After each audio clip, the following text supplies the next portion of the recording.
To kick off this program, please allow me to welcome Mr. Levan Bouadze to give his welcoming speech. Thank you, Olivia. So I'm digital, so I just want to show the example. So good afternoon, everyone. So let me acknowledge the presence of dignitaries for this event, and I'll start with Minister of Commerce, Trade and Tourism and Transport, Honorable Fayaz Koya. Of course, the Ambassador of Japan, His Excellency Masahiro Omura. And I also welcome René Deschamps, Senior Counselor. I'm sure the title is right, from the Australian High Commission here. I see quite a few, I don't recognize everyone, but I recognize some familiar faces. So I see High Commissioners from Pacific nations, quite a few. I may not be able to mention all of them. I see colleagues from various organizations. Clearly, I see colleagues from APTC, from SPTO, and FHTA. So these are the acronyms. Some of you know, some of you may not, but don't ask me how to decipher them. So that's the greeting part, Bula Vinaka, and welcome to this event. Okay, this event is really about launching an initiative. It's not really a project per se. I mean, it's a project, depends how you look at it, but it's a kind of unusual project. So the idea is that we live in unusual times, as you all know. This is COVID-19, something we didn't know much about maybe 5-6 months ago. And then we, all of us, and the challenges that it poses are not only unpredictable, but it's just it's something beyond our comprehension. So it just gives enormous challenge to all of us. All the countries are being affected, in the north and the south, small island, everyone is being affected, and we are all figuring out what's the best response in situations like this. And you know, the Pacific is not an exception. So these are, you all know, small island countries, so you can also look at them as big ocean nations. But you know, the bottom line here is that some of our nations here in the region are being affected from not so much from the health point of view, thank God, which is the current state. We hope this continues in the future, but we see significant economic and social impact taking place all over. And some of the sectors, some of the industries are particularly being affected or more affected than the others. And in some cases, we also have significant impact on labor force. And the tourism sector is particularly vulnerable, has become vulnerable in the region.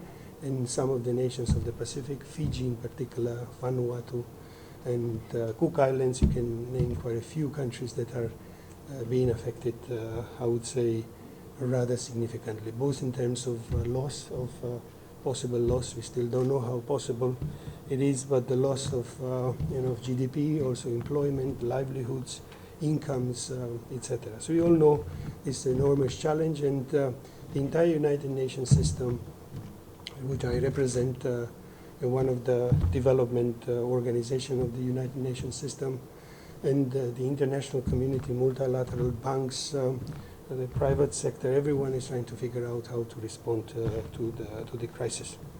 And then we came up with, it's one of our initiatives that we thought that maybe there was a time for us to do something about certain vulnerable sectors where we could support those industries in reskilling or retraining some of their personnel, because we see that there are some contours of the future are not necessarily, at least in the immediate term, are not necessarily bright. So perhaps one of our responses has to be just to see if there is any way for us to diversify. We are not saying that we don't need tourism. Tourism is going to be big in Fiji and some other countries in the region, but it's really about, at the end of the diversification, so that the diversification takes us to more resilience eventually. Right? So this, the whole concept behind this proposal is that to use existing digital technologies and some of the practices that we had. And here I want to recognize particularly the program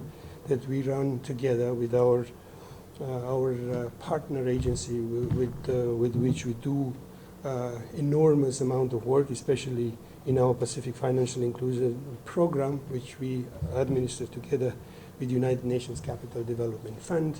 So that partnership brought us, took us to the partnership that exists in the project. So we wanted to leverage those partnerships with Australia Pacific Training Coalition, the Pacific Tourism Organization, these are the deciphering of the acronyms that I mentioned, and a Fiji Hotel and Tourism Association, and private sector partners such as Digicel and Vodafone. So we thought that there was an opportunity for us to see if we can use some of those digital platform to ensure that labor, especially those who are employed in the sector, could be potentially retraining, given a new opportunity, new employment opportunity.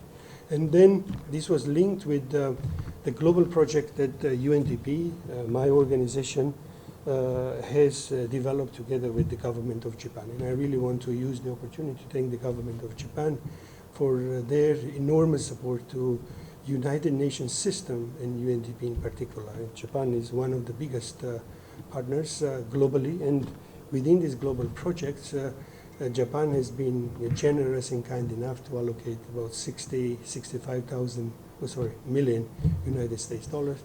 Part of it was allocated to the Pacific, and this is where we link our socio-economic response to COVID-19 with the Pacific focus, with the government of Japan's support, and that's how this all happened. So then, so that's the whole idea is that, again, it's not only Fiji-based, but it's also a focused program, but it also is, it's an intention here is that we are just building this platform or developing platform for Fiji, but it is going to be almost immediately. Again, the time frame of this program is less than 1 year, so we just want to make sure that we address we do everything we put everything in place, and we want to cover 6 other Pacific countries. Those are Solomon Islands, Nauru, Tuvalu, Tonga, Kiribati, and Vanuatu.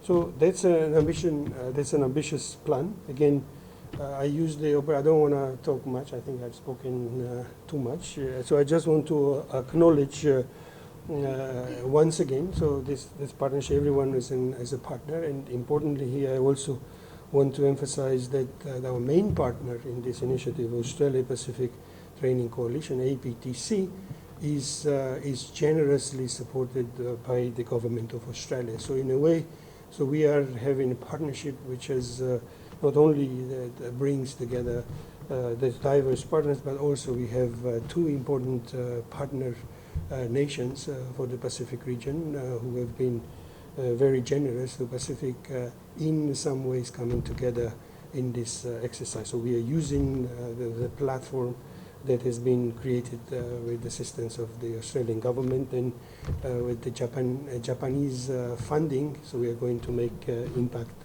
more pronounced. So that's the whole idea. I don't think I'm missing anything what I wanted to say, and thank you for coming, and clearly